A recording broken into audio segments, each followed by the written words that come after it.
El humo todavía llenaba sus pulmones cuando llegó al río. No venía a lavarse, venía a hundirse para siempre. Pero un hombre, con 4 niños llorando en sus brazos, la detuvo justo a tiempo.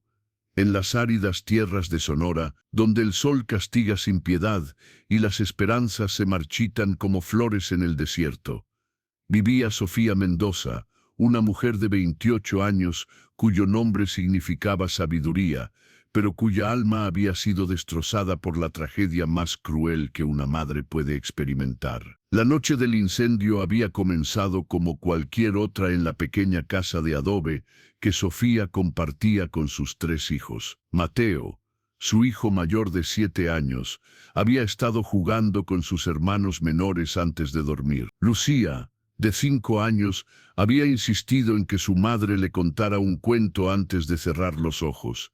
Y el pequeño Diego, apenas 3 años de edad, se había quedado dormido abrazando el muñeco de trapo que su abuela le había cosido. Sofía recordaba cada detalle de esa noche con una claridad que la atormentaba cada momento que respiraba. Había salido apenas 10 minutos para llevar agua del pozo comunitario. 10 minutos, 600 segundos que habían separado su vida en un antes y un después tan brutal que a veces se preguntaba si realmente había sobrevivido o si también había muerto esa noche y ahora vagaba como un fantasma entre los vivos. La vela, una simple vela de sebo que había dejado encendida junto a la ventana. El viento nocturno había derribado la cortina de algodón sobre la llama, y para cuando Sofía regresó, con el cántaro de agua sobre su hombro, las llamas ya habían devorado la mitad de su hogar. Los gritos que salieron de su garganta esa noche no sonaban humanos. Eran el aullido primordial de una madre cuyo instinto más básico estaba siendo violado por la naturaleza despiadada del fuego. Intentó entrar, 1 vez, 2 veces, 3 veces. Los vecinos tuvieron que sujetarla con fuerza mientras ella luchaba como un animal herido, sus uñas arañando rostros, sus dientes mordiendo brazos, cualquier cosa con tal de liberarse y entrar a buscar a sus bebés. Pero el fuego no negocia, el fuego no tiene piedad. Y cuando finalmente se apagó con las primeras luces del amanecer, lo que quedaba de la casa de Sofía era un esqueleto negro de vigas carbonizadas y cenizas que todavía humeaban, llevándose al cielo los restos de todo lo que ella había amado. Los cuerpos de Mateo, Lucía y Diego fueron encontrados abrazados en la habitación del fondo. El mayor había intentado proteger a sus hermanos menores cubriéndolos con su propio cuerpo. Esa imagen, descrita por el hombre que los encontró, fue la que finalmente quebró algo fundamental en el espíritu de Sofía. El pueblo de San Rafael del Valle organizó un funeral que Sofía apenas recordaba. Se paró frente a 3 pequeños ataúdes de madera sin derramar una sola lágrima, porque algo dentro de ella se había apagado junto con sus hijos. Las mujeres del pueblo la rodeaban murmurando oraciones y consuelos vacíos que rebotaban contra el muro de hielo que se había formado alrededor de su corazón. Fue su castigo por ser descuidada, susurraban algunas voces que no eran tan cuidadosas con su volumen. Una madre que deja velas encendidas merece lo que le pasa. Las palabras eran como dagas que se clavaban en heridas que ya estaban más allá del dolor. Después del funeral, Sofía regresó a lo que quedaba de su casa. No tenía a dónde más ir. Su esposo había muerto 2 años atrás en un accidente con el ganado, dejándola viuda y sola con 3 niños pequeños. Su familia, una madre amargada y 2 hermanos que apenas podían mantener a sus propias familias, le ofrecieron un lugar para dormir con la condición de que trabajara como sirvienta en sus hogares. La caridad tiene su precio, y ese precio era la dignidad. Sofía rechazó sus ofertas. Prefería dormir entre las cenizas de sus hijos que bajo el techo de quienes la juzgaban. Durante 3 semanas vivió en lo que quedaba de la cocina, la única parte de la estructura que aún tenía parte del techo intacto. Comía lo que los vecinos más compasivos le dejaban en la puerta, aunque la comida se convertía en ceniza en su boca. Cada bocado era una traición a sus hijos muertos. Las noches eran peores. En la oscuridad podía escuchar sus voces. Mateo preguntándole si podía quedarse despierto un poco más. Lucía cantando esas canciones sin sentido que inventaba mientras jugaba. Diego llamándola con esa voz aguda y dulce. Mamá, mamá, mamá. La palabra se había convertido en su tormento más cruel, porque ya no era madre de nadie. Una madre sin hijos, pensaba mientras miraba las estrellas a través de los agujeros del techo quemado. Es como un árbol sin raíces.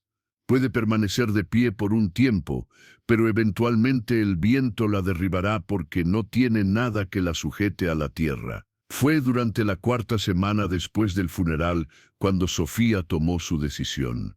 No fue un momento dramático de revelación. Fue más bien una aceptación tranquila de lo inevitable, como una piedra finalmente dejándose llevar por la corriente. Después de resistir durante demasiado tiempo, se levantó antes del amanecer, se lavó la cara con agua fría del barril que todavía permanecía intacto en el patio, y se puso el vestido negro que había usado en el funeral de sus hijos. No dejó ninguna nota porque no había nadie a quien le importara lo suficiente como para leerla. Simplemente cerró la puerta rota de su casa destruida y comenzó a caminar hacia el río. El río Sonora corría a 2 kilómetros del pueblo, serpenteando entre rocas rojas y mezquites retorcidos. En esa época del año, después de las lluvias de verano, el agua fluía profunda y rápida, lo suficientemente fuerte como para arrastrar a un caballo si no tenías cuidado. Sofía conocía un lugar donde el río formaba un remolino profundo, un punto donde el agua se arremolinaba oscura y fría antes de continuar su camino hacia el mar. Mientras caminaba, el sol comenzó a elevarse sobre las montañas distantes, pintando el cielo con tonos de oro y carmesí que le parecieron obscenamente hermosos. No merecía ver amaneceres. Sus hijos nunca volverían a verlos. El humo del incendio todavía parecía llenar sus pulmones con cada respiración, un recordatorio constante de que había sobrevivido mientras sus bebés se asfixiaban. Cada inhalación era una acusación. Cada exhalación era un fracaso. Llegó al río cuando el sol apenas comenzaba a calentar el aire. El agua rugía con esa voz profunda que solo los ríos crecidos pueden producir, un sonido que prometía olvido. Sofía se quitó los zapatos, sintiendo las piedras frías bajo sus pies, y caminó hacia el borde. El agua estaba helada cuando tocó sus tobillos. Dio otro paso. El agua llegó a sus rodillas, tirando de sus faldas con dedos insistentes. Otro paso más. El agua alcanzó su cintura, y el frío le cortó la respiración, pero continuó avanzando. Pronto, murmuró al agua que la rodeaba. Pronto estaré con ustedes, mis amores. Mamá viene. Fue en ese momento, con el agua llegándole al pecho y el fondo del río desapareciendo bajo sus pies, cuando escuchó una voz que cortó el rugido del agua. No, Sofía se volvió, aturdida, para ver una figura corriendo hacia ella desde la orilla. Era un hombre alto, de piel bronceada y cabello negro que le caía hasta los hombros. Vestía ropas de cuero gastado y llevaba niños. 4 niños pequeños, 2 aferrados a su espalda, uno en sus brazos y otro de la mano, corriendo para mantener el ritmo. El hombre no dudó. Entregó al niño en sus brazos, a la que parecía ser la mayor de los niños, una niña de tal vez 11 años con ojos enormes y asustados. Y luego se lanzó al agua directamente hacia Sofía. No lo hagas, dijo en español, con un acento marcado que identificaba sus orígenes apache. No dejes que el río se lleve lo que el fuego no pudo tomar. Sus palabras la golpearon como una bofetada física. ¿Cómo sabía sobre el fuego? Sofía lo miró confundida mientras él la sujetaba firmemente por el brazo, impidiéndole avanzar más hacia las profundidades. Vi el humo hace semanas, explicó él, tirando de ella hacia aguas menos profundas. Escuché los gritos, y he visto esa mirada en tus ojos antes. en los ojos de mi hermana cuando perdió a sus hijos en una incursión de soldados. Sofía intentó resistirse, intentó liberarse de su agarre, pero él era fuerte y determinado. «No tienes derecho», susurró con una voz que sonaba destrozada incluso para sus propios oídos. «No tienes derecho a detenerme». «Tienes razón», respondió él, arrastrándola de vuelta a la orilla donde los 4 niños observaban con ojos enormes. «No tengo ningún derecho». «Pero ellos sí», señaló a los 4 pequeños que se aferraban unos a otros en la orilla. La mayor, la niña de 11 años, sostenía a una niña más pequeña que lloraba en silencio. 2 niños, uno de tal vez 6 y otro que no podía tener más de 4 años, se escondían detrás de ella, observando la escena con una mezcla de miedo y confusión. «Estos son mis sobrinos», dijo el hombre, mientras ayudaba a Sofía a salir del agua y la sentaba sobre una roca plana. «Mi hermana y su esposo murieron hace un mes. Fiebre, los 4 quedaron huérfanos. Y yo, un guerrero apache que apenas puede cuidar de sí mismo, ahora soy todo lo que tienen». Sofía lo miró sin comprender. «¿Por qué me cuentas esto?» «Porque vi a una mujer caminando hacia el río esta mañana y supe exactamente lo que iba a hacer.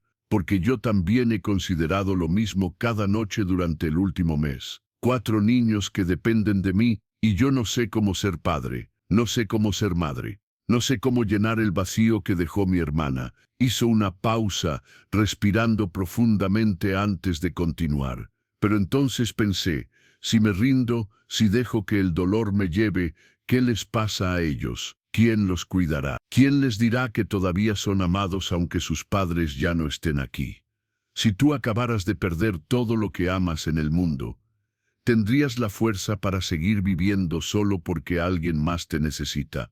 Es una pregunta que muchos de nosotros esperamos nunca tener que responder. Las palabras del hombre cayeron sobre Sofía como piedras en agua quieta, creando ondas que perturbaban la superficie helada de su desesperación. Miró a los 4 niños que la observaban desde la orilla, con ojos que reconocía demasiado bien. Eran los ojos de quien ha perdido todo, de quien se despierta cada mañana esperando que sea un sueño y descubre una y otra vez que es devastadoramente real. «Me llamo Naal Nish», dijo el hombre, ayudándola a ponerse de pie sobre piernas temblorosas. «Significa el que trabaja duro en mi lengua. Y estos son Itua, Nita, Kai y Yana.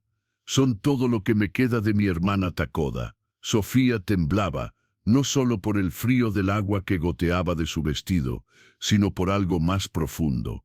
Algo dentro de ella que había estado congelado comenzaba a agrietarse. «No puedo», murmuró, envolviendo sus brazos alrededor de sí misma. «No puedo seguir viviendo sabiendo que mis bebés están muertos. No puedo despertar cada mañana y recordar que nunca más los veré. No puedo». «No tienes que poder», respondió Naal Nish, con una gentileza que contrastaba con su apariencia intimidante. «Solo tienes que hacerlo, un día a la vez, un momento a la vez». La niña mayor, Itua, se acercó tímidamente. Tenía el cabello negro recogido en 2 trenzas largas y vestía ropas que claramente eran demasiado grandes para ella. «Señora», dijo en español con un acento menos marcado que su tío, «¿usted también perdió a sus hijos?» Sofía asintió, incapaz de formar palabras, mientras miraba esos ojos oscuros llenos de una comprensión que ningún niño debería tener. «Yo también perdí a mi mamá», continuó Itua, «y mi papá, y cada día quisiera seguirlos. Pero Kai tiene pesadillas y me necesita. Y Yana todavía llama a mamá por las noches, y alguien tiene que abrazarla y decirle que todo estará bien, aunque sea mentira». La voz de la niña se quebró en la última palabra, y Sofía vio lágrimas corriendo por sus mejillas jóvenes. Pero Itua las secó rápidamente con el dorso de su mano, como si estuviera avergonzada de mostrar debilidad. En ese momento, algo se rompió dentro de Sofía. No fue una curación, no fue un milagro, fue simplemente una grieta en el muro que había construido alrededor de su corazón. lo suficientemente grande como para que un rayo de luz comenzara a filtrarse. Naal Nish observó el intercambio con ojos sabios. Estamos acampando cerca, a 1,5 kilómetros río arriba. No es mucho, solo tiendas de cuero y un fuego, pero tenemos comida caliente y mantas secas. Ven con nosotros, solo por hoy. Mañana puedes decidir de nuevo si quieres vivir o morir. Sofía miró el río que había estado a punto de tomarla. El agua corría implacable, indiferente a las tragedias humanas que se desarrollaban en sus orillas. Luego miró a los 4 niños, que la observaban con una mezcla de esperanza cautelosa y miedo al rechazo. Solo por hoy, susurró finalmente. El campamento apache era exactamente como Naal Nish había descrito, simple, funcional y temporario. 3 tiendas de cuero formaban un semicírculo alrededor de un fuego central. Las montañas se alzaban a lo lejos, ofreciendo protección natural contra los vientos del norte. Nita, la niña de 8 años con ojos curiosos y manos inquietas, trajo a Sofía una manta de lana y la envolvió alrededor de sus hombros con una seriedad que parecía demasiado adulta para su edad. Tío Naal Nish dice que el frío del río puede enfermar a la gente, explicó. Mi mamá siempre nos daba té de hierbas cuando nos mojábamos. ¿Tu mamá sabía mucho de hierbas?, preguntó Sofía, su voz sonando áspera por el desuso. Nita asintió con entusiasmo. Mamá podía curar casi todo, fiebres, heridas, dolores, pero no pudo curarse a sí misma. La niña bajó la mirada. A veces la mejor medicina no funciona cuando más la necesitas. Las palabras de la niña eran demasiado sabias, demasiado tristes para alguien tan joven. Sofía sintió una punzada de algo que podría haber sido empatía, si su corazón hubiera sido capaz de sentir algo más allá del dolor adormecedor que la había consumido. Kai, el niño de 6 años con el cabello despeinado y una cicatriz pequeña en la mejilla, se acercó tímidamente llevando un cuenco de madera. «Tengo sopa», anunció con voz suave, «y Túa la hizo. No está tan buena como la que hacía mamá, pero llena el estómago». Sofía tomó el cuenco con manos temblorosas. El calor del líquido traspasó la madera, calentando sus dedos helados. El aroma de hierbas y carne cocida debería haberle provocado hambre, pero su estómago se sentía como una piedra. «Tienes que comer», dijo Naal Nish sentándose junto al fuego frente a ella. «He visto muchas formas de morir. El hambre es una de las más lentas y dolorosas. Si vas a morir, al menos hazlo con el estómago lleno». Su pragmatismo brutal de alguna manera era más reconfortante que todas las palabras suaves y las promesas vacías que había escuchado en el pueblo. No estaba tratando de convencerla de que todo estaría bien. No le estaba diciendo que el tiempo curaría sus heridas. Solo le estaba diciendo que comiera. Sofía levantó la cuchara a sus labios y tomó un pequeño sorbo. El caldo estaba sazonado con hierbas que no reconocía, y la carne era de venado, tierna y sabrosa. No tenía sabor a ceniza como toda la comida que había intentado comer en las últimas semanas. Por primera vez en un mes, tragó sin sentir náuseas. Yana, la más pequeña con apenas 4 años, se arrastró hasta Sofía y se acurrucó junto a ella sin pedir permiso. «Tienes el pelo, como mi mamá», anunció la niña, tocando los mechones oscuros que se escapaban del moño de Sofía. Mamá tenía pelo largo que brillaba cuando lo cepillaba. La pequeña mano de la niña en su cabello hizo que algo se retorciera en el pecho de Sofía. Lucía solía hacer lo mismo, jugando con su cabello mientras se quedaba dormida. El recuerdo era tan vívido que casi podía sentir el peso de su hija pequeña en su regazo. «¿Tu mamá te cepillaba el pelo?», preguntó Yana con esa curiosidad inocente que solo los niños muy pequeños poseen. «Sí», respondió Sofía, su voz apenas un susurro. «Todas las noches antes de dormir. Mi mamá también», dijo Yana con una sonrisa pequeña y triste. «Pero ahora Itúa lo hace y ella tira mucho». La niña hizo una mueca. pero no se lo digo porque se pone triste. La simple honestidad de la niña tocó algo en Sofía que había creído muerto. Miró alrededor del campamento, viendo realmente por primera vez a estos 4 niños huérfanos que de alguna manera seguían viviendo, respirando, incluso sonriendo ocasionalmente a pesar de haber perdido todo. Y Túa estaba cerca del fuego, removiendo algo en una olla grande mientras vigilaba a sus hermanos menores con ojos que nunca dejaban de moverse, asegurándose de que todos estuvieran a salvo. Nita había comenzado a hacer algo con tiras de cuero, trenzándolas en algún patrón complejo que requería toda su concentración. Kai estaba ayudando a Naalnish a reparar parte de una de las tiendas que había sido dañada por el viento. Eran una familia rota, intentando funcionar con piezas faltantes, y sin embargo, de alguna manera, seguían funcionando. Naalnish se sentó junto a Sofía después de terminar con la tienda. Mi hermana Takoda era la mejor persona que he conocido, dijo mirando al fuego. Cuando nuestros padres murieron, ella me crió a mí. Me enseñó a cazar, a rastrear, a sobrevivir. Pero más importante, me enseñó a ser amable en un mundo que a menudo castiga la amabilidad. Hizo una pausa, sus ojos reflejando las llamas. Cuando ella murió, algo en mí también murió. Los primeros días después de su muerte, hice lo mínimo necesario para mantener a los niños vivos. Los alimentaba porque tenían hambre. Los mantenía calientes porque tenían frío. Pero no estaba realmente vivo, solo estaba funcionando. ¿Qué cambió?, preguntó Sofía, sorprendida de encontrarse genuinamente curiosa por la respuesta. Kai tuvo una pesadilla, respondió Naalnish con una sonrisa triste. La peor que había tenido. Gritó tan fuerte que desperté pensando que estábamos siendo atacados. Cuando llegué a él, estaba aterrorizado, llamando a su madre, diciendo que el fuego venía por él.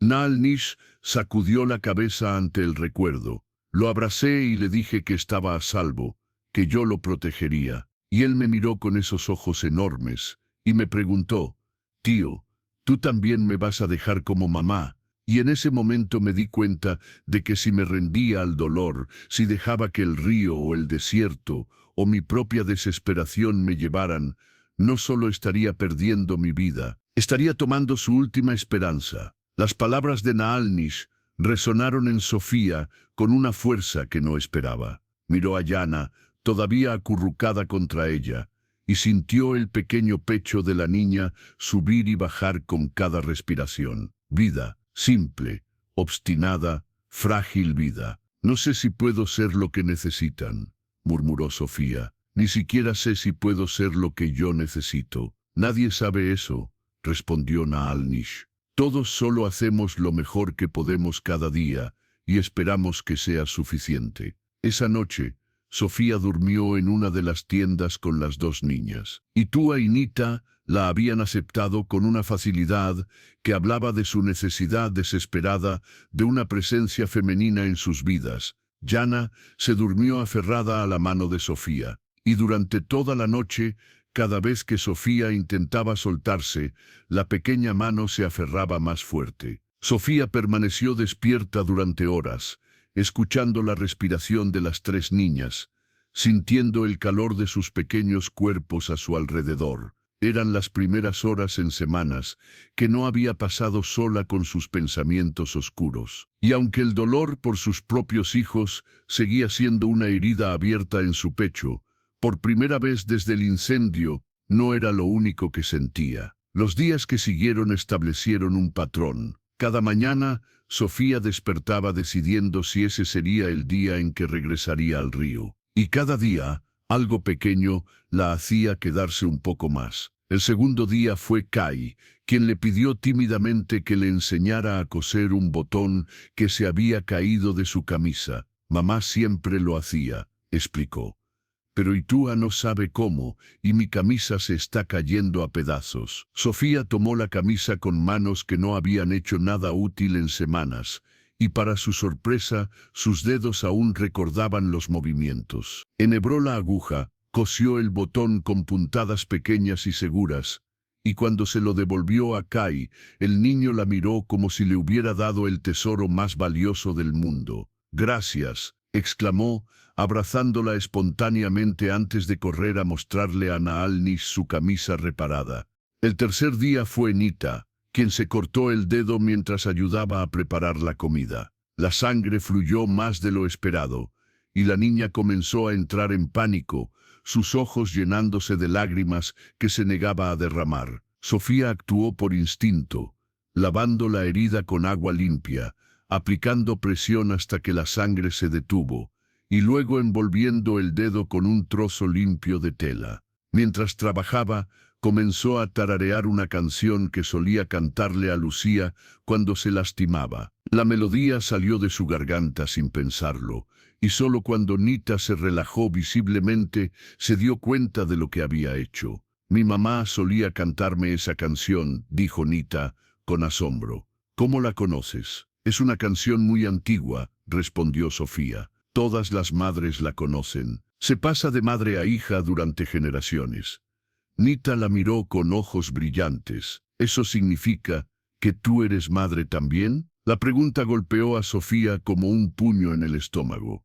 «Fui madre», respondió con voz tensa. «Hace mucho tiempo, antes del fuego». «¿Y tus hijos también murieron en el fuego?» Sofía solo pudo asentir, sintiendo la familiar quemazón de lágrimas que se negaban a caer. «Entonces», dijo Nita con la lógica simple de un niño, «entiendes cómo se siente perder a tu mamá, porque tus hijos también perdieron a su mamá cuando murieron.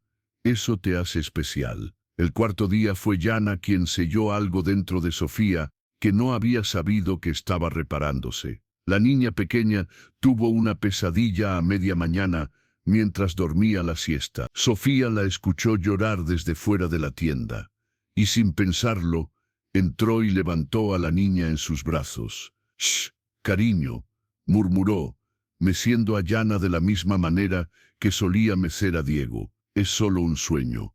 Estás a salvo.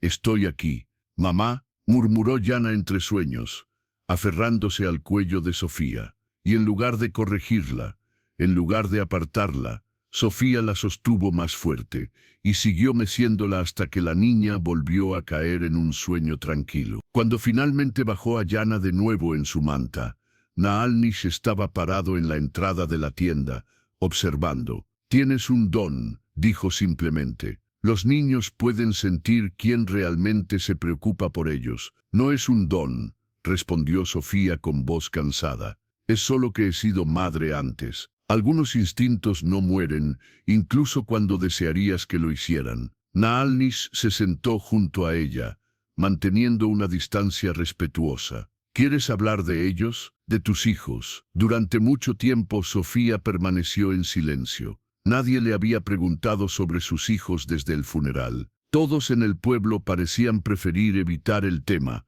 como si al no mencionarlo pudieran pretender que nunca había sucedido. Mateo tenía 7 años. Comenzó finalmente, su voz apenas audible. Era serio para su edad, responsable. Siempre cuidaba de sus hermanos menores. La noche del incendio intentó salvarlos. Los encontraron abrazados.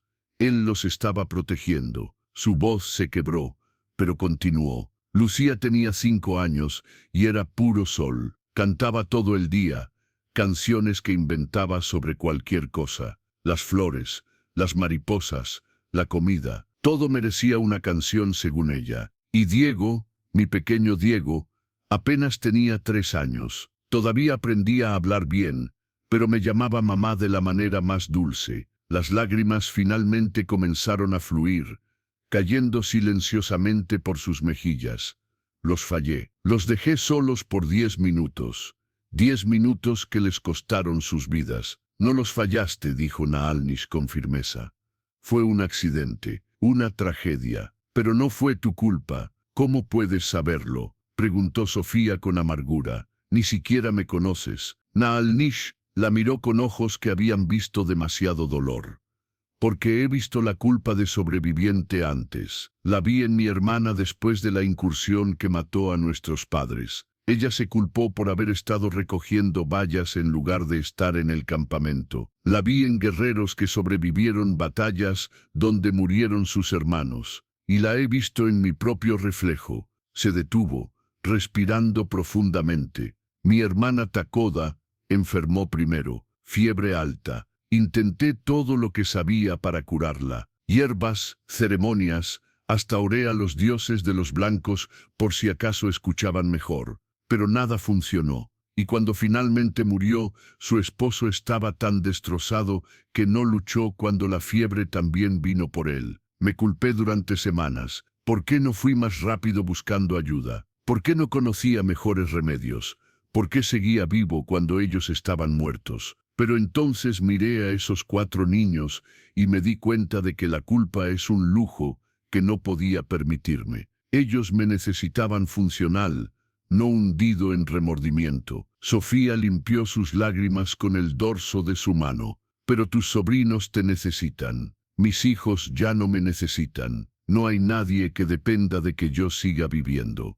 Naal Nish miró hacia donde Ituja estaba enseñándole a Kai cómo hacer trampas pequeñas para conejos. Hace 3 semanas, Ituja era una niña de 11 años que todavía jugaba con muñecas. Ahora es quien mantiene unida a esta familia. Cocina, limpia, cuida de sus hermanos. Lleva el peso del mundo en esos hombros pequeños porque no tiene otra opción. Sofía siguió su mirada y vio la tensión en la postura de Ituja, la forma en que sus ojos constantemente vigilaban a sus hermanos menores, la madurez forzada en cada uno de sus movimientos. Desde que llegaste, continuó Naal Nish, Ituja ha dormido toda la noche por primera vez en un mes, porque por primera vez tiene a alguien más en quien puede confiar para cuidar de sus hermanos. Nita dejó de morderse las uñas hasta sangrar. Kai comió 3 veces ayer sin que tuviéramos que insistir,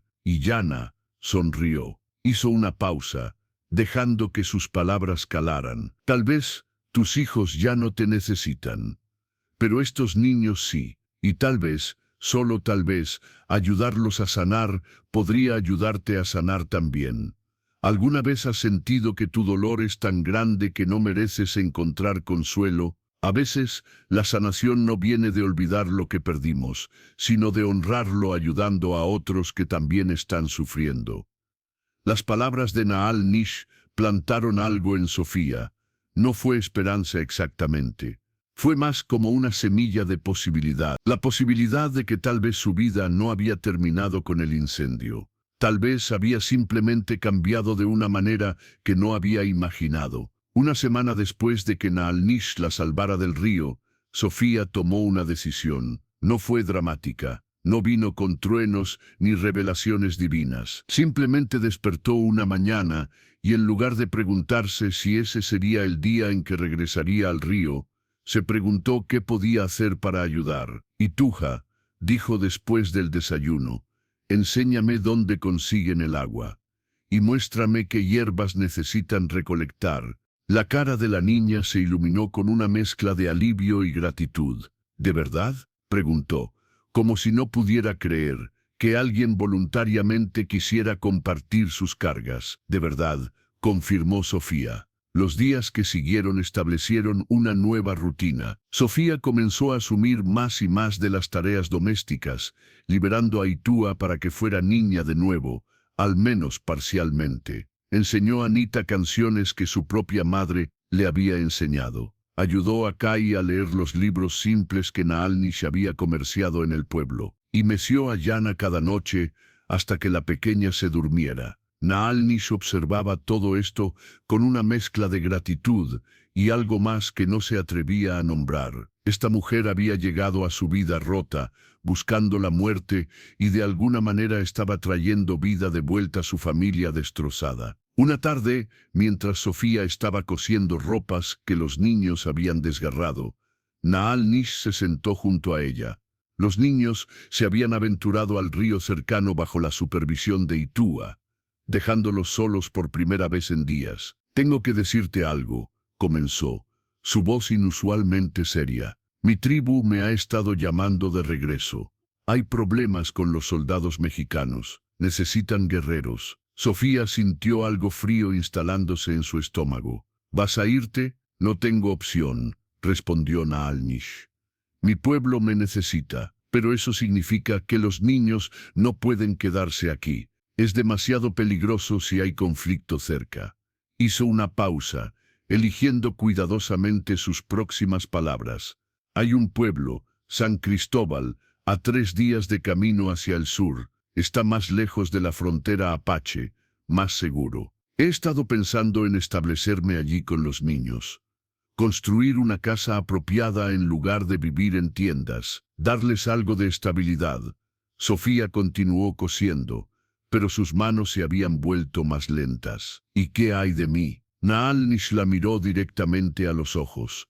Ven con nosotros. Estos niños te necesitan. Yo te necesito. Ayúdame a darles un hogar. La propuesta la tomó completamente desprevenida. ¿Estás pidiendo que vaya contigo, a un pueblo extraño con tu familia? Estoy pidiendo que seas parte de esta familia, corrigió Naalnish. Los niños ya te ven como una madre. Y Túa me preguntó anoche si ibas a quedarte para siempre. Cuando le dije que no sabía, lloró por primera vez desde que murió su madre. Sofía sintió que su garganta se cerraba. No soy su madre murió, y mis hijos murieron. No puedo simplemente reemplazarlos. No estoy pidiendo que los reemplaces, dijo Naalnish suavemente. Estoy pidiendo que les des lo que sus padres ya no pueden. Amor, guía, un sentido de pertenencia. Y tal vez, en el proceso, encuentres que todavía tienes un propósito en este mundo. Sofía dejó caer su costura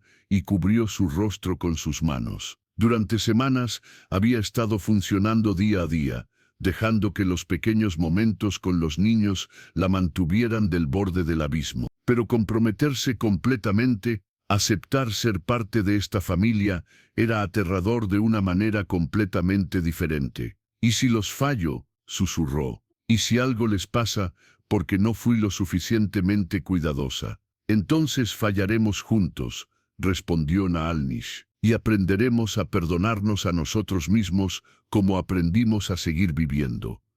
Sofía bajó las manos y miró hacia el río donde podía ver las siluetas de los 4 niños jugando. Y Túa sostenía a Yana para que pudiera meter los pies en el agua sin caerse. Nita y Kai estaban tratando de atrapar pequeños peces con sus manos, riendo cuando se les escapaban. Eran una familia rota, todos ellos, pero tal vez las familias rotas podían unirse de nuevas maneras. Tal vez el amor no tenía que venir del nacimiento. Tal vez podía crecer de la necesidad mutua y la comprensión compartida del dolor. Iré, dijo finalmente, pero necesito regresar a San Rafael primero. Hay cosas que necesito del lugar donde vivía, recuerdos que no puedo dejar atrás. Naalnish asintió. Iremos contigo, mañana al amanecer.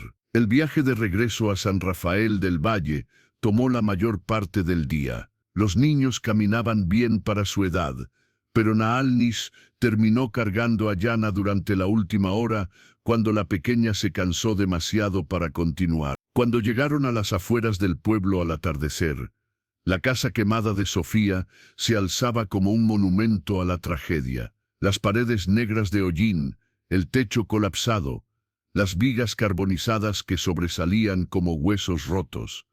Todo era exactamente como lo había dejado. Los niños se detuvieron a una distancia respetuosa mientras Sofía se acercaba sola. Naalnish los mantuvo juntos, susurrando instrucciones de permanecer quietos y dar a Sofía el espacio que necesitaba. Sofía caminó lentamente a través de los restos, sus pies encontrando caminos familiares por memoria más que por vista. La habitación donde habían dormido sus hijos era apenas reconocible, pero sabía exactamente dónde buscar. Cavó en las cenizas con sus manos desnudas hasta que encontró lo que buscaba, la caja de metal donde había guardado las cosas preciosas de sus hijos. El calor del incendio había deformado la caja, pero el contenido estaba intacto. El primer diente de leche de Mateo, un dibujo que Lucía había hecho de su familia. El muñeco de trapo de Diego, chamuscado en los bordes pero reconocible. Sofía se sentó entre las cenizas, sosteniendo estos tesoros contra su pecho, y finalmente permitió que las lágrimas fluyeran libremente. Lloró como no había llorado desde la noche del incendio. Lloró por sus bebés perdidos, por los momentos que nunca tendrían, por la madre que había sido y que nunca volvería a ser de la misma manera. Pero cuando finalmente se secó las lágrimas y se puso de pie, sintió algo diferente. El dolor seguía ahí, tan pesado como siempre, pero ya no era lo único que sentía. Había también gratitud por el tiempo que había tenido. Había amor por los recuerdos que nadie podría quitarle. Y había, sorprendentemente, esperanza de que tal vez podría honrar a sus hijos perdidos, ayudando a criar a niños que los necesitaban. Cuando regresó con Naalnis y los niños, sosteniendo la caja de metal firmemente contra su pecho, Itua dio un paso adelante tímidamente. ¿Esos son tus tesoros?, preguntó la niña. Sofía asintió. Son todo lo que me queda de mis hijos. Itua extendió su propia mano, revelando una piedra lisa que llevaba colgada en una cuerda alrededor de su cuello. Mi mamá me dio esto el día antes de morir. Dijo que mientras la guardara, una parte de ella siempre estaría conmigo. La niña miró a Sofía con ojos sabios más allá de sus años. Guardar tesoros no significa que estés tratando de vivir en el pasado. Significa que estás llevando el amor contigo hacia el futuro. Las palabras de Itua tocaron algo profundo en Sofía. Esta niña de 11 años entendía algo que muchos adultos nunca comprenderían. El dolor y el amor no eran opuestos, eran dos caras de la misma moneda, y ambos podían existir juntos. Gracias, dijo Sofía, tocando suavemente la piedra de Itua. Eres muy sabia para tu edad.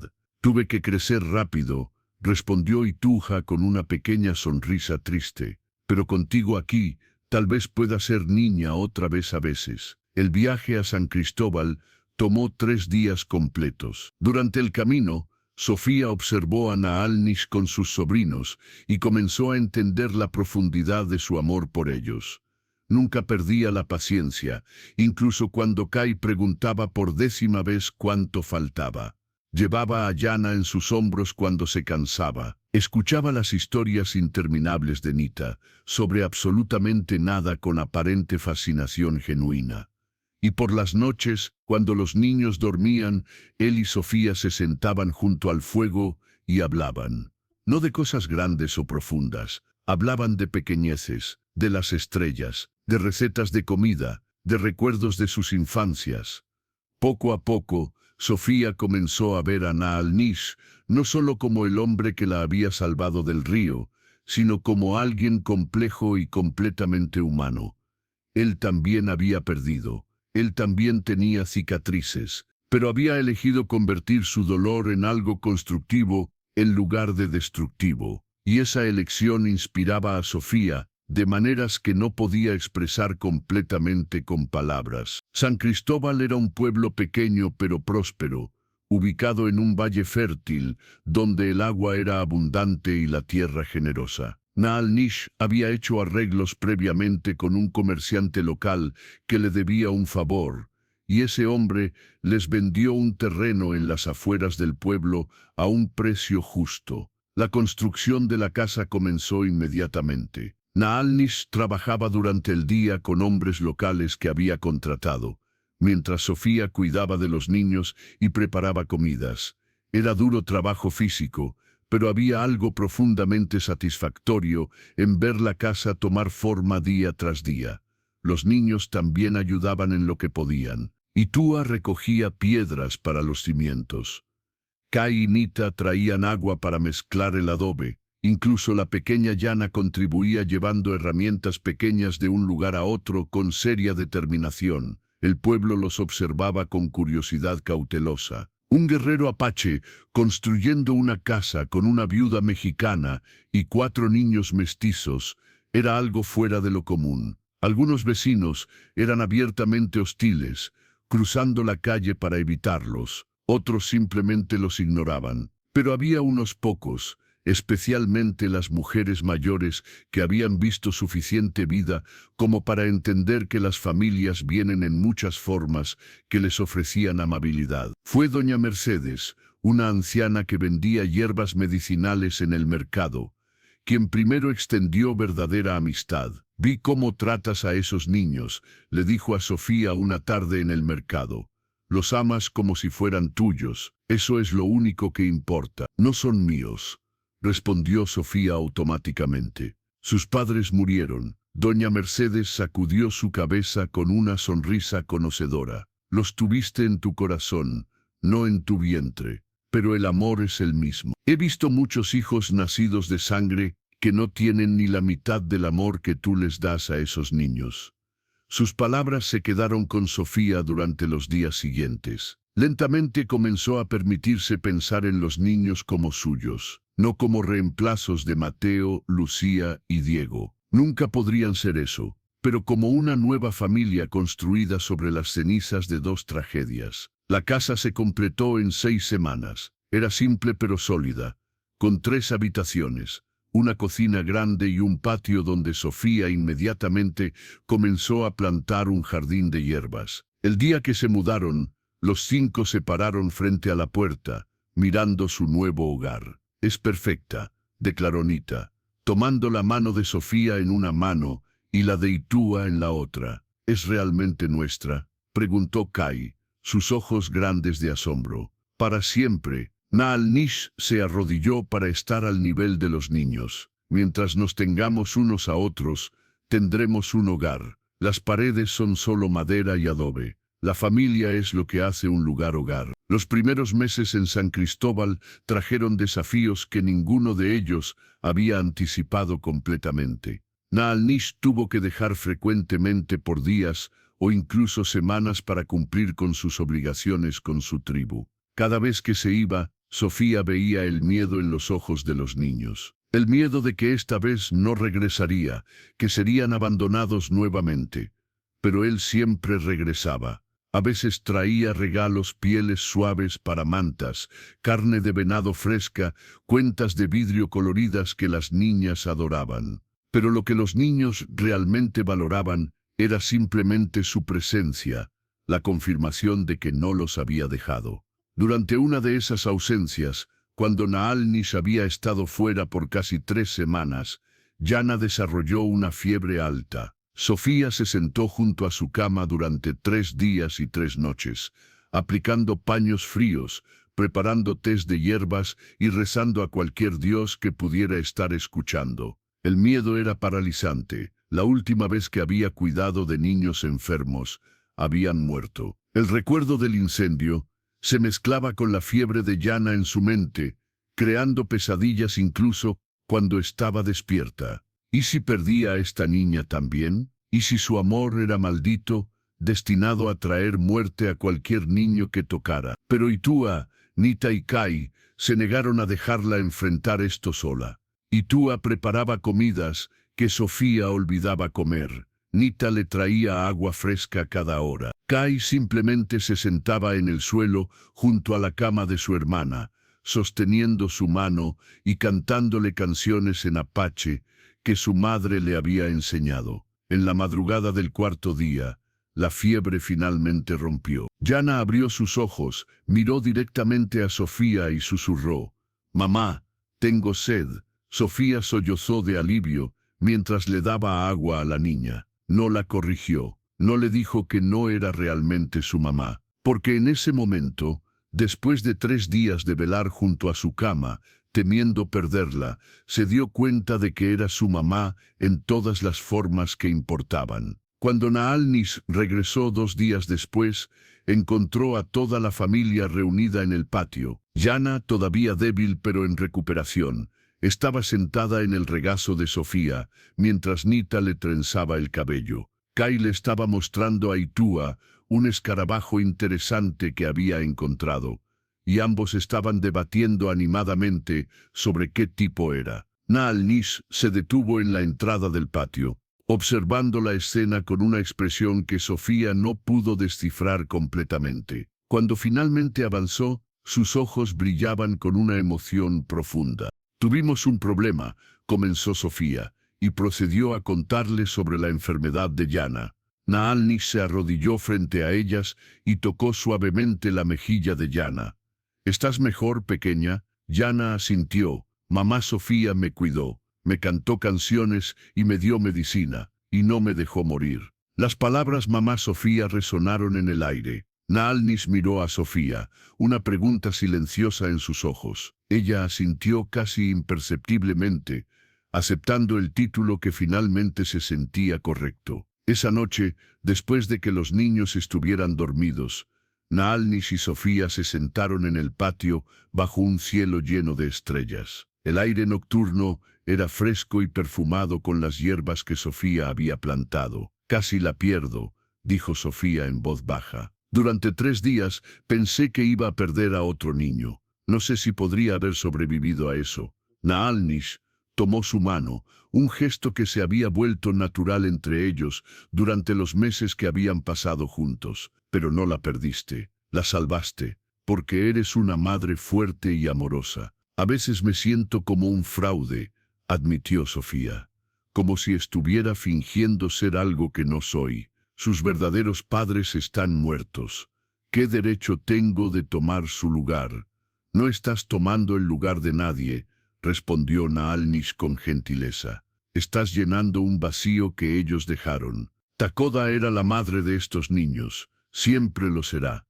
Pero ahora tú eres su mamá también. Los corazones de los niños son lo suficientemente grandes como para amar a más de una madre. Hizo una pausa, eligiendo cuidadosamente sus siguientes palabras. Y así como sus corazones pueden sostener amor por más de una madre, tu corazón puede sostener amor por más de un grupo de niños. Amar a Itua, Nita, Kai y Yana no significa que ames menos a Mateo, Lucía y Diego. Sofía sintió lágrimas quemando sus ojos. Durante tanto tiempo había sentido que amar de nuevo era traicionar a sus hijos muertos.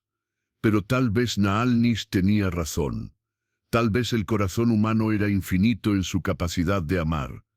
Hay algo más que necesito decirte, continuó Naalnis, su voz volviéndose más seria. Mi tribu ha pedido que regrese permanentemente. La situación con los soldados mexicanos está empeorando. Necesitan todos los guerreros que puedan conseguir. Sofía sintió que su corazón se hundía. ¿Vas a irte? ¿Para siempre? No, respondió Naalnis rápidamente. Les dije que mi lugar está aquí ahora, con estos niños, contigo. Mi hermana me dio la responsabilidad de criar a sus hijos, y no voy a abandonarlos para pelear en guerras que tal vez nunca terminen. Apretó su mano más fuerte. He perdido demasiado ya. No voy a perder a esta familia también. Sofía volvió su cabeza para mirarlo completamente. En la luz de las estrellas podía ver las líneas de preocupación en su rostro, las cicatrices que contaban historias de batallas pasadas, pero también la ternura en sus ojos cuando hablaba de su familia. En algún punto durante los últimos meses, sin darse cuenta exactamente de cuándo había sucedido, Sofía se había enamorado de este hombre. No era el amor apasionado y arrollador de su juventud. Era algo más profundo y más estable. Era el amor construido sobre respeto mutuo, dolor compartido y el trabajo diario de criar niños juntos. Te amo, dijo Sofía de repente, sorprendiéndose a sí misma con la declaración. No de la forma en que amaba a mi primer esposo. Esto es diferente, más profundo. Tú me salvaste cuando quería morir, y luego me diste una razón para vivir. Me diste una familia cuando pensé que nunca volvería a tener una. Naalnis la miró con una intensidad que la hizo temblar. Yo también te amo. Desde el momento en que te vi caminando hacia el río, supe que había algo especial en ti. Una fuerza que no se había quebrado a pesar de toda la razón para hacerlo. Se acercó más, su rostro a solo centímetros del de ella. Sofía Mendoza, ¿te casarías conmigo? No porque los niños nos necesiten, aunque nos necesitan. No porque sea conveniente, aunque lo es, sino porque quiero pasar el resto de mi vida contigo. Quiero despertar cada mañana y verte. Quiero criar a estos niños contigo. Quiero construir algo hermoso de las cenizas de nuestras tragedias. Sofía sintió lágrimas de felicidad corriendo por sus mejillas. Sí, susurró. Sí, me casaré contigo. El beso que compartieron fue suave y lleno de promesas. Promesas de un futuro construido juntos, de amor que había crecido de la tragedia, de una familia unida por elección en lugar de sangre. La boda se realizó 3 meses después en la pequeña iglesia de San Cristóbal. Fue un evento simple pero hermoso. Doña Mercedes y algunas otras mujeres del pueblo que habían llegado a respetar a Sofía ayudaron con los preparativos. Los 4 niños estaban allí, por supuesto, vestidos con sus mejores ropas y sonriendo más brillante que el sol. El padre Miguel, el sacerdote del pueblo que había conocido la historia de ambos y había sido movido por su amor, condujo la ceremonia con lágrimas en sus propios ojos. Cuando preguntó si alguien se oponía a la unión, Ituja se puso de pie. «Yo me opongo», declaró la niña con voz clara. El shock recorrió la iglesia. Sofía sintió que su corazón se detenía. ¿Había malinterpretado todo? ¿Los niños no querían que ella se casara con su tío? Pero luego Itúa sonrió, y había travesura en sus ojos. «Me opongo a que esto tarde más. Estos dos han estado enamorados durante meses. Ya es hora de que lo hagan oficial para que podamos ir a la fiesta». La risa llenó la iglesia, y el padre Miguel sonrió ampliamente. «Entonces que así sea», y procedió a completar la ceremonia mientras todos reían y aplaudían. Cuando Naal Nish besó a su nueva esposa, los 4 niños los rodearon, abrazándolos a ambos en una mezcla caótica de brazos y risas. En ese momento, Sofía sintió algo que no había sentido desde antes del incendio: completa y total felicidad. No era la felicidad ingenua de quien nunca ha conocido el dolor. Era la felicidad profunda y agradecida de quien ha caminado a través del infierno y ha emergido del otro lado, diferente pero no destruida. Los años que siguieron trajeron sus propios desafíos, por supuesto. Criar 4 niños nunca es fácil, especialmente cuando cada uno lleva sus propias cicatrices de pérdida. Hubo pesadillas que necesitaban ser calmadas. Hubo lágrimas derramadas por padres que nunca volverían. Hubo momentos de enojo y frustración cuando los niños actuaban o cuando el dinero era escaso. Pero también hubo alegría, tanta alegría. Hubo la primera vez que Kai trajo a casa un conejo que había atrapado él solo, tan orgulloso que casi explotaba. Hubo el día que Nita hizo su primer vestido completamente sola, cada puntada perfecta. Hubo la graduación de Ituja de la escuela del pueblo, la primera en su familia apache en recibir educación formal.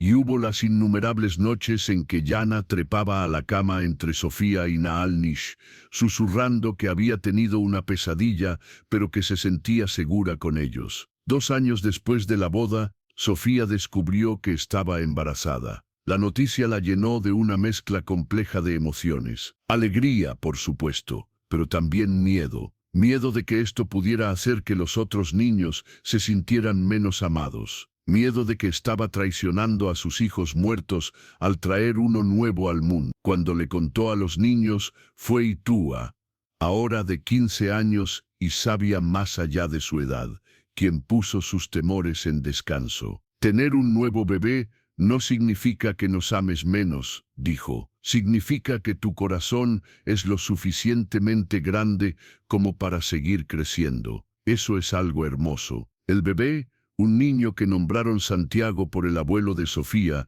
nació en una noche de primavera llena de estrellas. Cuando Sofía lo sostuvo por primera vez, lloró. Lloró por la felicidad de tener un nuevo hijo. Lloró por el dolor de los hijos que había perdido y que nunca conocerían a este hermano. Lloró por lo lejos que había llegado desde aquella mañana en el río cuando había querido morir. Los niños mayores adoraban a su nuevo hermano. Peleaban por turnos para cargarlo, para cambiarle los pañales, para hacer cualquier cosa que les permitiera estar cerca de él. Y cuando Santiago creció lo suficiente como para entender, le contaron historias sobre sus hermanos celestiales, Mateo, Lucía y Diego, asegurándose de que supiera que era parte de una familia que abarcaba tanto a los vivos como a los muertos. Un día, cuando Santiago tenía 2 años y corría alrededor del patio con la energía infinita de los niños pequeños, Sofía se encontró de pie frente a lo que una vez había sido su casa en San Rafael del Valle. Había regresado para el aniversario de la muerte de sus hijos, algo que hacía cada año para honrar su memoria. Naalnish estaba a su lado, sosteniendo su mano como siempre hacía. Los niños estaban explorando las ruinas con la curiosidad cautelosa de quienes entienden que este es un lugar sagrado. ¿Alguna vez deseaste que las cosas fueran diferentes?, preguntó Naalnish en voz baja. Que tus hijos no hubieran muerto, que nunca hubieras tenido que pasar por todo ese dolor. Sofía pensó en la pregunta durante un largo momento. Todos los días, respondió honestamente.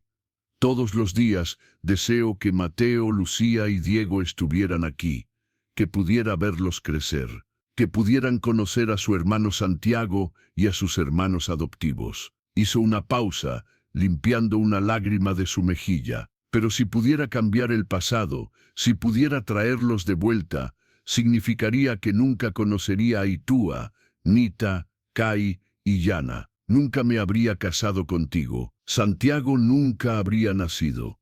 Y aunque amo a mis hijos perdidos con cada fibra de mi ser, no puedo imaginar un mundo sin los hijos que tengo ahora. Naalnish la abrazó fuertemente. Eso no significa que los ames menos. Significa que tu capacidad de amar es infinita. Sofía asintió contra su pecho. He aprendido que el corazón humano puede contener tanto el dolor más profundo como la alegría más grande al mismo tiempo. Puedo estar agradecida por la familia que tengo mientras todavía lloro por la familia que perdí.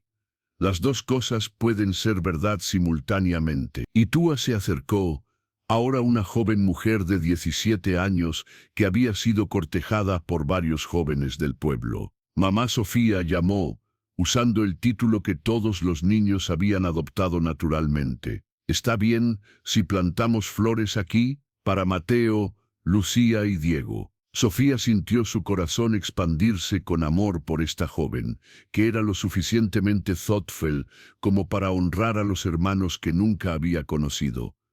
Sería perfecto, cariño. Juntos, toda la familia plantó flores silvestres alrededor de las ruinas de la vieja casa. Flores amarillas para Lucía, quien había amado el sol.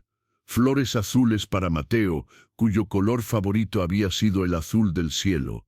Y flores rojas para Diego, quien siempre había perseguido mariposas rojas en el jardín. Mientras trabajaban, Santiago preguntó con su vocecita aguda, «Mamá, ¿los hermanos en el cielo nos pueden ver?» «Sí, mi amor», respondió Sofía, levantándolo en sus brazos. «Te están viendo ahora mismo y están muy felices de que seas parte de nuestra familia». «¿Y están felices de tener tantos hermanos?», preguntó el niño. «Creo que están muy felices de que ustedes se tengan unos a otros», respondió Sofía, «porque eso es lo que la familia hace. Se cuidan mutuamente, incluso cuando algunos están en la tierra y otros en el cielo». 10 años después del día en que Naalnish había salvado a Sofía del río, la familia había crecido de maneras que ninguno de ellos podría haber imaginado. Itúa se había casado con un maestro del pueblo y había dado a Sofía y Naalnish 2 hermosos nietos. Nita estaba estudiando para ser partera, inspirada por el amor de Sofía, por ayudar a traer nueva vida al mundo. Kai había decidido seguir los pasos de Naalnish, aprendiendo las tradiciones apache, mientras también abrazaba su herencia mexicana. Y Yana, ahora de 14 años, mostraba talento para la música y cantaba en el coro de la iglesia. Santiago, de 8 años, era el puente perfecto entre todos sus mundos. Hablaba español, apache y algo de inglés que había aprendido de comerciantes. Jugaba con niños mexicanos y apaches sin ver ninguna diferencia. Para él, la familia era simplemente familia, sin importar de dónde venían. Una noche, mientras toda la familia extendida estaba reunida para una cena especial, celebrando el aniversario de boda de Sofía y Naalnish, doña Mercedes, ahora una anciana de casi 80 años, levantó su copa para hacer un brindis. He vivido muchos años y he visto muchas familias, comenzó con voz temblorosa pero clara. Algunas nacen de la sangre, algunas nacen del amor, pero las más fuertes son las que nacen de ambos, junto con dolor, pérdida y la decisión consciente de seguir adelante a pesar de todo. Miró directamente a Sofía y Naalnish. Ustedes dos tomaron corazones rotos y construyeron algo hermoso. Tomaron niños perdidos y les dieron un hogar. Tomaron dolor y lo transformaron en amor. Esa es la magia más poderosa que existe en este mundo. Todos levantaron sus copas, y Sofía sintió lágrimas de gratitud corriendo por sus mejillas. Miró alrededor de la mesa a las caras que amaba.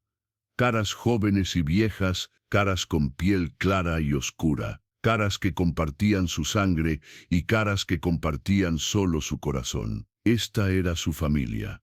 Imperfecta, remendada, construida de piezas rotas que de alguna manera encajaban perfectamente juntas. Y aunque el dolor de perder a Mateo, Lucía y Diego nunca desaparecería completamente, había aprendido a llevar ese dolor junto con la alegría de la familia que había construido. Esa noche, después de que todos se habían ido y la casa finalmente estaba tranquila, Sofía y Naalnish se sentaron en su lugar favorito en el patio, bajo el mismo cielo estrellado que había sido testigo de su primera conversación verdadera. ¿Recuerdas el día que nos conocimos?, preguntó Naalnish, su brazo alrededor de los hombros de Sofía. ¿Cuando te saqué del río? Sofía asintió. Estaba tan segura de que mi vida había terminado. No podía imaginar un futuro que valiera la pena vivir. ¿Y ahora? Sofía miró hacia la casa donde sus hijos dormían, hacia el jardín que había plantado con sus propias manos, hacia la vida que había construido desde las cenizas de la tragedia. Ahora sé que la vida tiene una manera de sorprendernos. Pensé que cuando perdí a mis primeros hijos, perdí mi propósito, pero resulta que mi propósito era más grande de lo que había imaginado. No era solo ser madre de 3, era ser madre de muchos, era demostrar que el amor puede crecer incluso en el suelo más desolado si le das tiempo y cuidado. Naalnish la besó suavemente. Tú me salvaste tanto como yo te salvé. Antes de ti, estaba simplemente sobreviviendo, cumpliendo con mi deber, pero no realmente viviendo. Tú me enseñaste que es posible amar de nuevo después de la pérdida. Se quedaron así durante horas, observando las estrellas y reflexionando sobre el viaje que los había llevado de la desesperación más oscura a la felicidad más brillante. No había sido un camino fácil, nunca lo es cuando se trata de curar corazones rotos, pero había valido cada lágrima, cada miedo, cada momento de dolor, porque al final habían aprendido la lección más importante que la vida puede enseñar, que el amor es más fuerte que la muerte, que la familia es lo que eliges hacer de ella, y que incluso en nuestros momentos más oscuros, cuando el agua del río llama con promesas de olvido, siempre hay alguien en la orilla esperando para recordarnos que todavía hay razones para vivir. La historia de Sofía y Naalnish se convirtió en leyenda en San Cristóbal. Se contaba a los niños como un ejemplo de resiliencia. Se susurraba entre las mujeres como prueba de que el amor puede encontrarse en los lugares más inesperados, y se recordaba en la comunidad como testimonio de que las familias construidas por elección pueden ser tan fuertes, si no más, que las nacidas de la sangre. Años después, cuando Sofía era ya una anciana rodeada de hijos, nietos y bisnietos, alguien le preguntó cuál había sido el secreto de su felicidad. Ella había sonreído con esa sabiduría que solo viene de quien ha viajado a través del fuego y ha salido del otro lado. No hay secreto. Había respondido, solo la decisión consciente cada mañana de elegir el amor sobre el dolor, la vida sobre la muerte, la esperanza sobre la desesperación. Algunos días esa elección es fácil, otros días es la cosa más difícil del mundo, pero cada vez que la haces, te vuelves un poco más fuerte, un poco más capaz de cargar tanto la alegría como el dolor que la vida trae. Y cuando finalmente llegó su tiempo de partir este mundo, rodeada de todos aquellos a quienes había amado y que la habían amado a cambio, sus últimas palabras fueron para Naalnish, quien sostenía su mano como había hecho durante tantos años. «Gracias», susurró, «por sacarme del río, por darme una razón para vivir, por mostrarme que los finales pueden convertirse en comienzos si tienes el coraje de seguir adelante». Y mientras cerraba sus ojos por última vez, Sofía sonreía, porque sabía que esperando del otro lado estaban Mateo, Lucía y Diego, listos para reunirse con la madre que los había amado incluso en la muerte. Pero también sabía que había dejado atrás un legado de amor que continuaría viviendo en los corazones de todos aquellos a quienes había tocado. La mujer que había querido morir en el río había aprendido no solo a vivir, sino a florecer, y esa fue la victoria más hermosa de todas.